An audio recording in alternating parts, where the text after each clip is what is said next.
Hello everyone, welcome to my channel function happy moment. आपका बहुत बहुत थैंक यू मेरे एफएफ का फर्स्ट पार्ट सुनने के लिए। जैसा कि मैंने बताया कि मेरे एफएफ में कुछ मिस्टेक्स हैं और मैं उस मिस्टेक को सुधारना चाहती हूँ। एक्चुअली वो पार्ट मैंने बहुत जल्दबाजी में रिकॉर्ड किया था और मुझसे काफ़ी सारी गलतियाँ हो गई, इसलिए मैं उन गलतियों को सुधारना चाहती हूँ। सो आई एम रियली सॉरी। और मैं अब एफएफ को थोड़ा चेंज करके मैं स्टोरी को थोड़ा अच्छे से एक्सप्लेन करके फिर से रिकॉर्ड करके अपलोड कर रही हूँ। सो प्लीज़ माइंड मत करना। और आज से हम एफएफ स्टार्ट करेंगे और मैं अपने एफएफ का नाम बता देती हूँ। इस एफएफ का नाम है ए लव ऑफ पोएम। ये मेरा फर्स्ट एफएफ है। अगर मुझसे कोई गलती हो जाए तो आई एम रियली सॉरी, और कोई मिस्टेक हो जाए तो बताना ज़रूर। स्टार्टिंग होती है हमारी शाओ वी जान से। शाओ वी जान को स्कूल में सब वी कहकर बुलाते हैं। वी अभी 14 साल का है और वो अभी 9th क्लास में है। विंग की फैमिली के बारे में बात करें तो विंग अनाथ है और उसको बचपन में मिस्टर जियांग ने अडॉप्ट किया था। और मिस्टर जियांग के दो वी के एक भाई है जियांग चेंग, जो कि उसी की क्लास में पढ़ता है। और उसकी एक सिस्टर भी है जिनका नाम है जियांग यानली, जो उनसे 6 साल बड़ी है और वो कॉलेज में पढ़ती हैं। विंग की फैमिली में सब विंग को बहुत पसंद करते हैं, सिवाय मैडम यू को छोड़कर। मैडम यू विंग को बिल्कुल भी पसंद नहीं करती हैं। एक तो वी को अडॉप्ट किया है मिस्टर जियांग ने, और उनकी अर्निंग भी इतनी नहीं होती है कि वो तीनों की पढ़ाई का खर्चा उठाए। इसलिए मिस यानली भी स्कूल टाइम के बाद पार्ट टाइम जॉब करके विंग के लिए एजुकेशन के लिए फ़ीस जमा करती थी। मिस्टर जियांग एक सिंपल सी कंपनी में जॉब करते थे, इसलिए उनकी इतनी अर्निंग नहीं होती थी। और स्टार्टिंग से ही मैडम यू वी को बिल्कुल भी पसंद नहीं करती थी। वो इसलिए वी से घर का सारा काम भी करवाती थी और उसको खुद को मम्मा भी नहीं बोलने देती थी। इसलिए वी हमेशा मैडम यू को मैडम यू ही बुलाता था।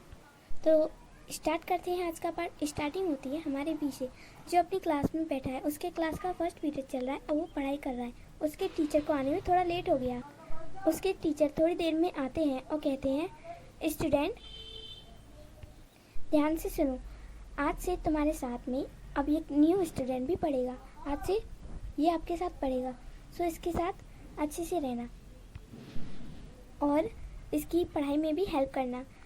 और फिर टीचर कहते हैं कि न्यू स्टूडेंट तुम्हारा नाम क्या है, अपना इंट्रोडक्शन दो अपनी क्लास को। तो वो न्यू स्टूडेंट कहता है, हेलो माय नेम इज़ लान बांग इवो, आप मुझे वांग जी बुला सकते हैं। तो टीचर कहते हैं, वांग जी जाओ और अपनी सीट पर बैठ जाओ। टीचर वहाँ से चले जाते हैं। तभी वांग जी देखता है कि सारी सीटों पर कोई ना कोई बैठा था, लेकिन आगे वाली सीट पर कोई और नहीं बैठा था, सिर्फ एक ही बैठा था, एक ही स्टूडेंट बैठा था। इसीलिए वो उसके साथ बैठ जाता है और वो और कोई नहीं, हमारा वी था। वांग जी वी की साइड पर ही बैठ जाता है। वी अपनी क्लास में तो क्या अपने स्कूल में वो सबसे टॉपर था। वो स्टडी में पूरे स्कूल में नंबर 1 था और टीचर को भी वी बहुत पसंद था, क्योंकि वो पढ़ाई में हमेशा अच्छा रहता था और कभी भी लेट नहीं होता था।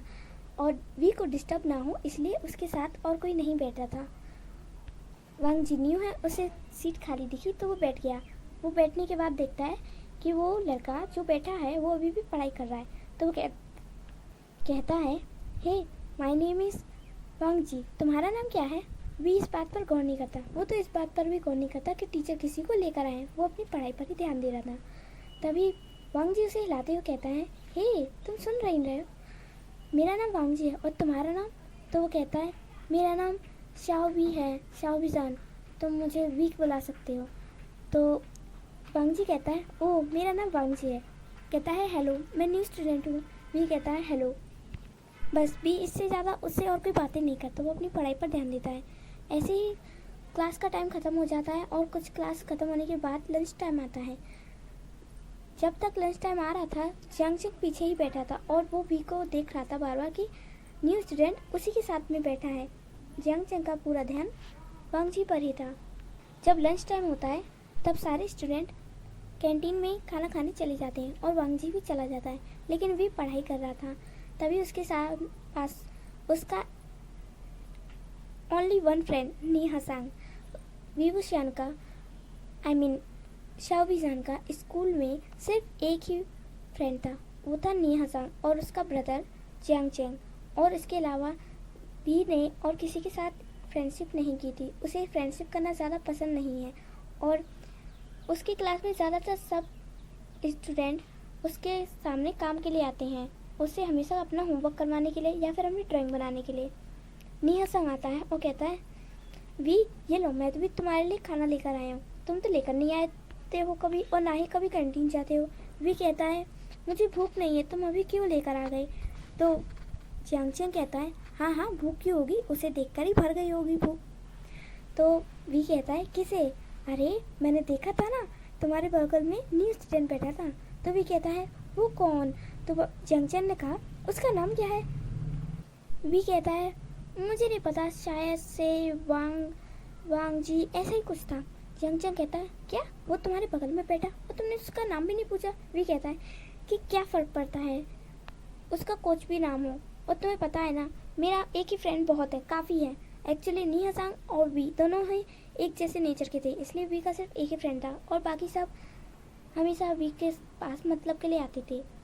तो नीहासांग उस वी के सामने प्लेट आगे करते हुए कहता है, वी अब खा भी लो। तो वी अपनी बुक्स को एक साइड करता है और देखता है कि उसमें कोल्ड ड्रिंक भी थी। तो वी कहता है, तुम ये कोल्ड ड्रिंक क्यों लेकर आए हो। तो नीहासांग कहता है, अरे आज तो पी लो ना, मैंने तुम्हें कभी भी कोल्ड ड्रिंक पीते हुए नहीं देखा। वी कहता है, मैंने तुमसे कितनी बार मना किया है, मैं कोल्ड ड्रिंक नहीं पीता हूँ, तो तुम क्यों लेकर आते हो।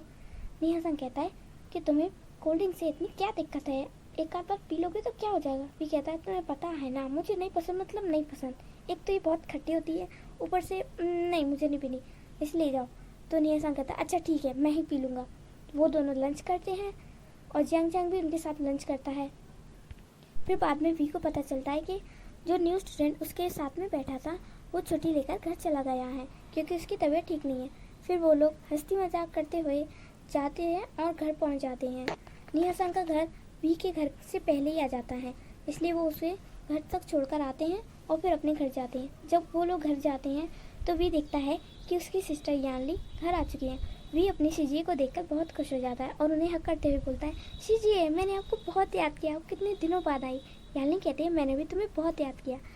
तो जियांग चेंग कहता है, अच्छा क्या सच में तुमने याद किया, मुझे तो नहीं लगता। यानली कहती है, ऐसा क्यों। तो जियांग चेंग कहता है, आज हमारी क्लास में एक न्यू स्टूडेंट आया था और वो वी के साथ बैठा था। यानली कहती है, क्या वो वी के साथ बैठा था। हाँ मैं तो पहली बार सुन रही हूँ कि वी की सीट पर कोई और भी बैठा था। जियांग चेंग कहता है, मैं आज तक खुद इसके साथ नहीं बैठता हूँ। तो वी कहता है, ये तुम्हारी गलती है, तुम नहीं बैठते हो। तो जियांग कहता है कि अरे बार बार तुम पढ़ाई लेकर बैठ जाते हो और बिल्कुल भी बातें नहीं करते हो, तुम बिल्कुल कोल्ड नेचर के हो। तो वी कहता है, अच्छा मैं कोल्ड हूँ। यानी कहती है, अब लड़ो भी मत, मैं तुम लोगों के लिए चॉकलेट भी लाई हूँ। तो वी कहता है, ओ रियली सिस्टर। तो जियांग चेंग कहता है, हाँ हाँ इस बच्चे के लिए तो तुम लाओगी ना। तो वी कहता है, मैं बच्चा नहीं हूँ, तुमसे कितनी बार कहूँ। जियांग चेंग कहता है, तुम मुझसे 2 साल छोटे हो, फिर भी तुम बोल रहे हो कि तुम बच्चे नहीं हो। वी कहता है, तो क्या हुआ, और तुम पढ़ाई में लेट आए हो तो मैं क्या करूँ। जियांग चेंग कहता है कि मैं पढ़ाई में लेट नहीं आया, तुम आगे आ गए हो। तो वी कहता है, अब छोड़ो इन सब बातों को, शीजिए मेरा गिफ्ट दो। तभी पीछे से मैडम यू आती है गुस्से में और कहती है, वी तुम इतने लेट आए हो। वी कहता है, सॉरी मैडम यू, एक्चुअली मैं लाइब्रेरी गया था। तो जियांग चेंग कहता है कि हाँ मैम। तो मैडम यू कहती है, ठीक है पहले घर का थोड़ा काम कर लो, फिर उसके बाद मस्ती करते रहना। वी का मुंह थोड़ा उदास हो जाता है और वो यानली से कहता है, शीजिए आप मेरी चॉकलेट फ्रिज में रख देना, मैं बाद में खा लूँगा। तो यानली कहती है, मैडम यू से कहती है, मॉम वी को थोड़ा आराम करने दो, वो अभी स्कूल से आया। मैडम यू कहती हैं, आराम करके ही आया होगा, इसे जाओ काम करने दो। और यानली तुम्हें 1 घंटे में निकलना है ना, चलो अपनी पैकिंग करो और जो तुम सामान लेने आई थी उसे लेकर जाओ। वी कहता है, शीजिए आप इतनी जल्दी जा रही हो। तो यानली कहती है कि वी मुझे कुछ सामान लेना था अपना, इसलिए मैं आई थी, सोचा तुमसे मिलकर ही जाऊँ। तो वी कहता है, अच्छा ठीक है लेकिन अगली बार जल्दी आना। तो शीजिए कहती है, हाँ और कुछ पैसों की ज़रूरत हो तो मुझे बताते रहना। तो वी कहता है, जी शीजिए। और फिर यानी अपना सामान लेकर वहाँ से चली जाती हैं और वी फिर अपने घर का काम करने लगता है। और फिर घर का काम करने के बाद वो स्टडी करने बैठता है। तभी उसे याद आता है कि वो तो चीज़ भूल ही गया, फिर वो अपनी एक नोटबुक निकालता है।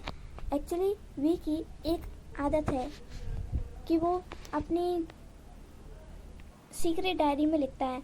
जब भी वी के साथ कुछ बहुत अच्छा हुआ हो, कुछ बहुत बुरा हुआ हो, तब वो अपनी डायरी में नोट करता है। तो वो लिखता है कि आज मेरी क्लास में एक न्यू स्टूडेंट आया, मुझे उसका नाम नहीं याद, लेकिन वो मेरी ही सीट पर बैठा। ऐसा मेरे साथ कभी नहीं हुआ, क्योंकि मेरी क्लास में ऐसा कोई नहीं है जो पढ़ाई पर ध्यान देता हो, इसलिए कोई मेरे पास नहीं बैठता है।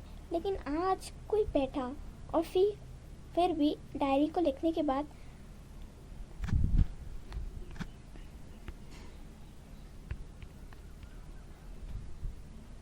डायरी को रख देता है और स्टडी करने लगता है। तो अब हम आते हैं हमारे वांगजी के पास। वांगजी अपने घर पहुंचा था, वो बहुत देर से आया था। उसके भाई कहते हैं, वांगजी आज तुम कहाँ गए थे? तो वांगजी कहता है, कहीं नहीं ब्रदर। वांगजी की बात करें तो वांगजी के फादर हैं, मदर है और उसका एक भाई है जिसका नाम है लान शिचेन। वो वांगजी बहुत ही हाई फैमिली से बिलोंग करता था, वो बहुत ही बड़ी फैमिली से बिलोंग करता था। उसके फादर एक बहुत बड़े बिजनेसमैन थे और वो बहुत ही अमीर फैमिली से है। वो अपनी सिटी का सबसे अमीर फैमिली से है और इस टाइम वो बाहर से ही डिनर करके आया था। तो लान सिचन उससे पूछते हैं, वांगजी क्या तुम बाहर से ही डिनर करके आए हो? तो वांगजी कहता है, हाँ ब्रदर। लान सिचन कहते हैं कि तुम्हें मामा को बताना चाहिए था, मामा तुम्हारा वेट कर रही थी, उन्होंने तुम्हारा फेवरेट फूड भी बनाया। तो वांगजी कहता है, मैंने मामा को पहले ही फ़ोन करके बता दिया था, फिर भी उन्होंने बना लिया। तभी पीछे से मिसेस लान आती हैं और कहती हैं, माय सन, कैसे हो तुम माय लिटिल सन? तो वांगजी कहता है, मामा मैं इतना भी छोटा नहीं हूँ। तो मिस लान कहती हैं कि वांगजी तुम कितने भी बड़े हो जाओ, लेकिन मेरे लिए तो छोटी रहोगे ना, चलो आओ डिनर करते हैं। वांगजी कहता है, लेकिन मैं तो डिनर करके आया हूँ। तो मिस लान कहती हैं कि हाँ मुझे पता है, लेकिन तुम्हें खाने के बाद सूप पीने की तो आदत है ना, मैंने वही बनाया है, तुम्हारा फेवरेट सूप, चलो पीते हैं। तो वांगजी कहता है हाँ। फिर वो जाता है अपनी मॉम के पास और कहता है, मामा आज मैं न्यू स्कूल में गया था, वहाँ कुछ मज़ा नहीं आया मुझे। तो मिसेस लान कहती हैं, हाँ तुम्हारा आज फर्स्ट डे था ना न्यू स्कूल में, कैसा गया? वांगजी कहता है कि कुछ अच्छा नहीं था, वहाँ पर आज ज़्यादा स्टूडेंट आए नहीं थे, मेरा मन नहीं लगा तो मैं छुट्टी लेकर आ गया। तो मिसेस लान कहती हैं, तुम्हें स्कूल में रुकना चाहिए था, कुछ देखते तो सही कि वहाँ पर कौन है, कैसी लड़कियाँ हैं। तो वांगजी कहता है, मामा अब स्टार्ट मत हो जाइए, अभी मैं 18 का नहीं हुआ हूँ। मिसेस लान कहती हैं, तो तुम बहुत जल्द हो भी जाओगी ना, और वैसे भी तुम्हारा बर्थडे आने ही वाला है। तो वांगजी कहता है, मामा मुझे अभी से कोई गर्लफ्रेंड नहीं बनानी। तो मिसेस लान कहती हैं, ठीक है बनाते रहना, लेकिन अब खाना तो खाओ।